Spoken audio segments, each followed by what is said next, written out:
Hey guys, how are things? I haven't been with you for a while, but here we are now. Just to let you know, on Saturday, Eagle Ridge was a year old, so Eagle Ridge Survival was a year old. But I'm doing survival stuff now since I was a pretty young kid, and I'm not so young anymore. So, what we're doing is on Facebook, we did a thing about the anatomy of a bushcraft knife.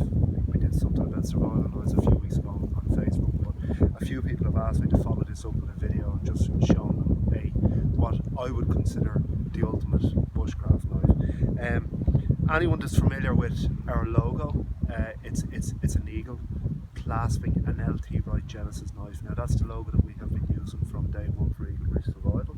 But luckily enough, on Friday evening we discovered that we are now a brand ambassador for LT Wright knives. Okay, and what a fantastic time to find that out on the eve of our first birthday.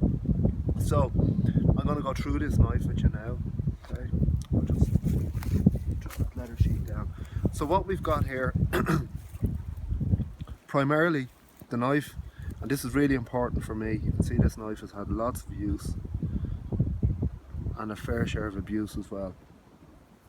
The knife is A2 tool steel, okay, and A2 tool steel in my thinking anyhow does pretty much what O1 does, everything that O1 does, and a little bit more edge retention and a little bit more resistance to staining and rusting. You can see that there's a significant patina going on this knife now. This knife has been used every single day and is still being used every single day. So the dimensions of the knife, something that's really, really important nowadays. Scandi knives, everybody seems to favour a Scandi knife for a bushcraft knife. I'm very fond of them myself because they feather fantastically. If you see on this, I do have a secondary bevel on it, okay?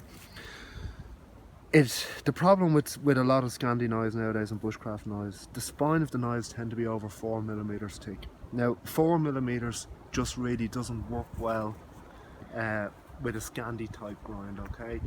The knife will become excellently sharp, hair popping sharp, but because of the thickness of it and when combined with the grind, it has no bite into timber.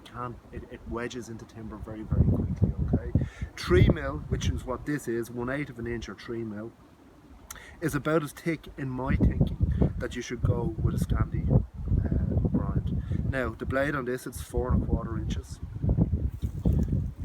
and we want to talk about the handle for a minute.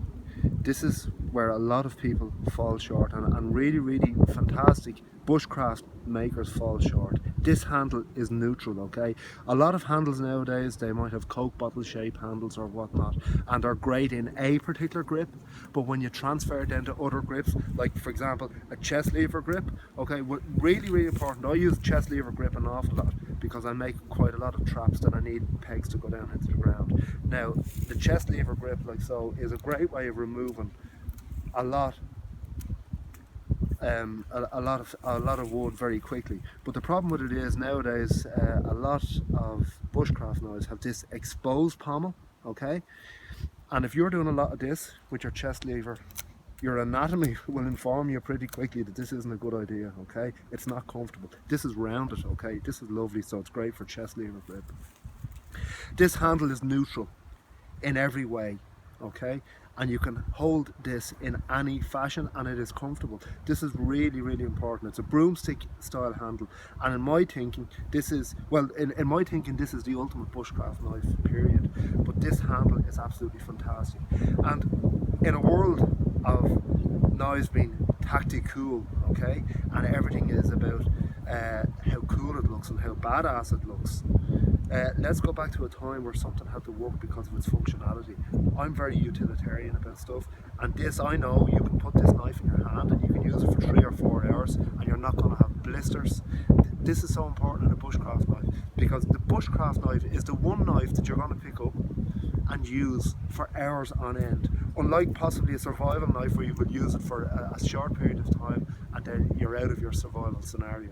Okay, but with a bushcraft knife, you're doing an awful lot of crafting, wood crafting, and it's so important that it doesn't create any hotspots. Now, the way LT and whoever does the handles in LT Wright, this guy or girl has really got this dialed in. These handles are fantastic.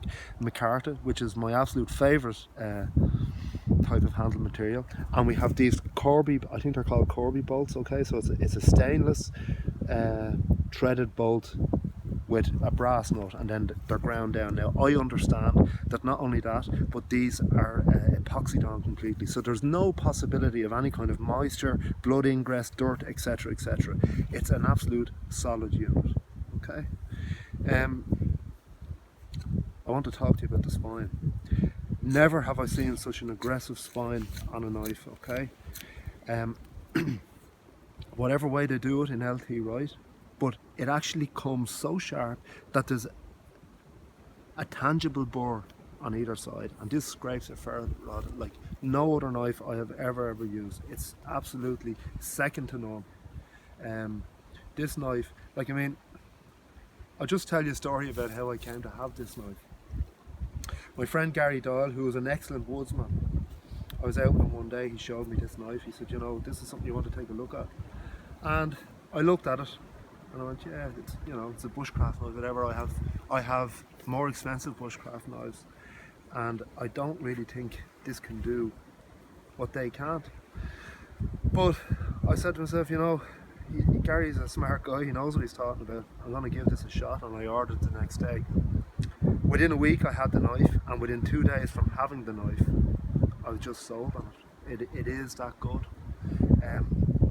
It really is, in my thinking, the best bushcraft knife in the world. I like this blade profile, which I call a Kephart design, okay? So, any of you guys that follow me, you know I do a hell of a lot of bow drilling. So, for anyone that does a lot of bow drilling, it's a great thing to have your tip centered in the blade, okay? So when I'm drilling out for a bow drill, it's very easy for me, okay? So guys, if you have any questions about this knife, or I can help you with anything, okay, don't worry about giving me a shout or whatever. I'll always get back to you. If I can help someone out, I will. If you're thinking about pulling the trigger on this knife, I would say without a shadow of a doubt, do it. It's you know, you'll never ever regret it. Okay guys, thanks for watching, see you next time.